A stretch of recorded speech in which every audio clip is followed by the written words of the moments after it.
Hey guys, let's get rich at Richmond in this episode of Fantasy Friday.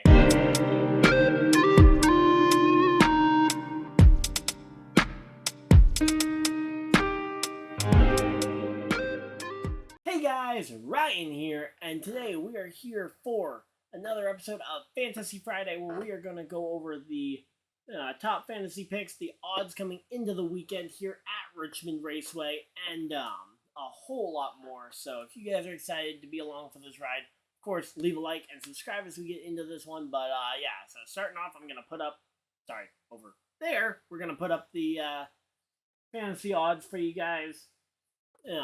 So over there are the top 10 odds makers, and honestly, looking over at them, actually, you know what? I'm happy with these odds. I know I've been a little upset with some of the odds. Why is Chase Elliott number one? Seriously. But I will say this much. Those odds actually look fairly good. I think the Toyotas might be a little low ranked, although, ironically, first, second, and fourth shouldn't seem overly low, but this has been a Toyota playground for a long time, so the fact that the Hendrick Chevys, at least in the spring Richmond race from last year, or from this year, and the fall Richmond race from last year, the Hendrick Chevys did look good, so I certainly wouldn't count out the Hendrick Chevys, hence why I think it's a good value to have so many of them up high, and in particular, the fact that Chase Elliott is up there, he's a good value where he was injured and he was out so much, you probably still have a fair amount of uses of him left. Then you look kind of further down the list and you see guys like Kevin Harvick. He won this race last year.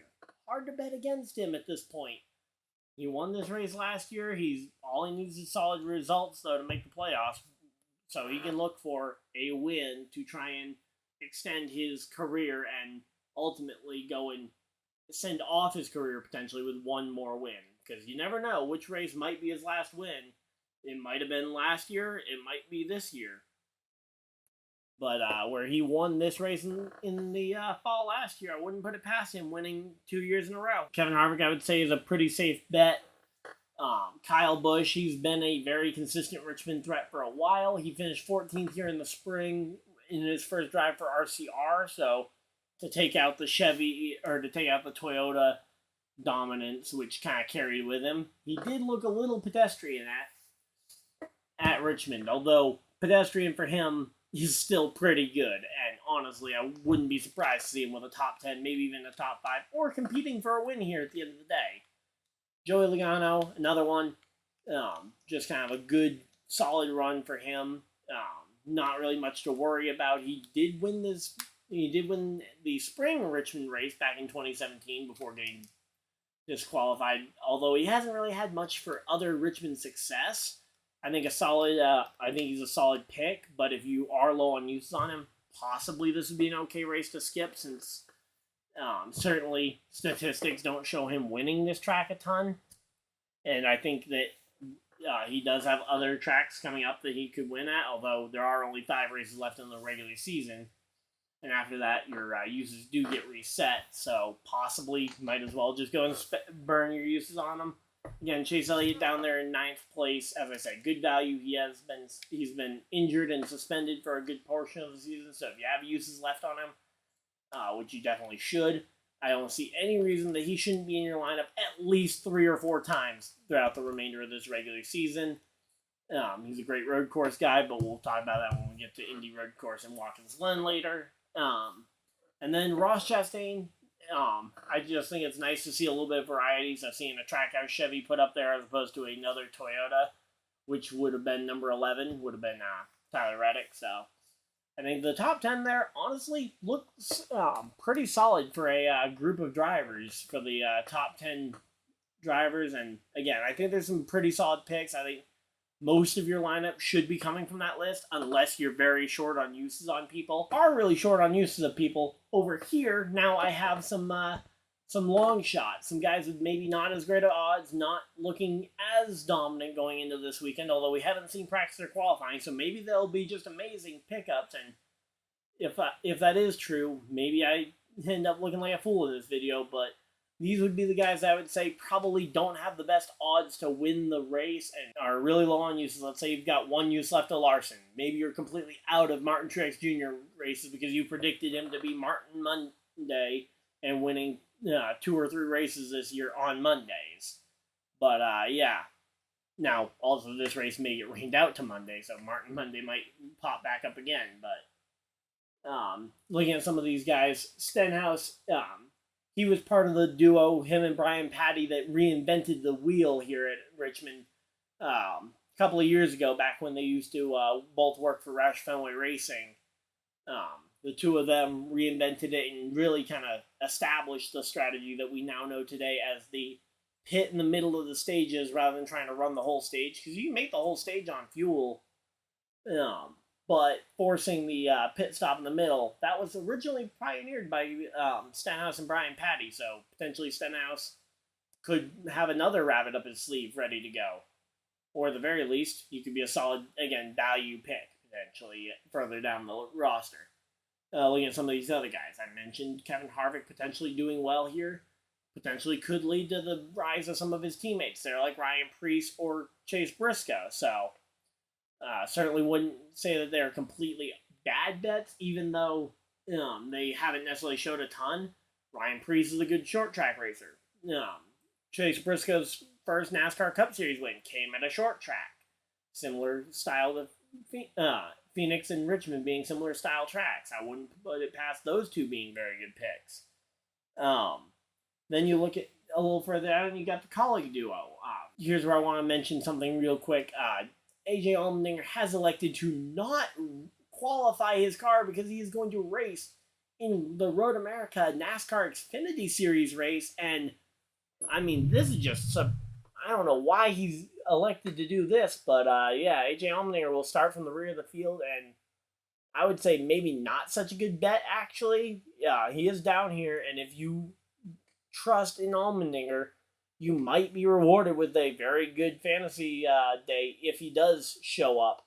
I don't have a lot of trust in Allmendinger, especially not if he's coming from the rear of the field. And this short track package, the main thing we've talked about over the last 2 years, has been that it is very tough to pass here at the short tracks. And yikes, if the short tracks don't improve in terms of passing, it's going to be tough for AJ Allmendinger coming from the rear. Justin Haley, on the other hand, though, could be a very good value pick. Obviously, he's got the same kind of Kaulig Chevy.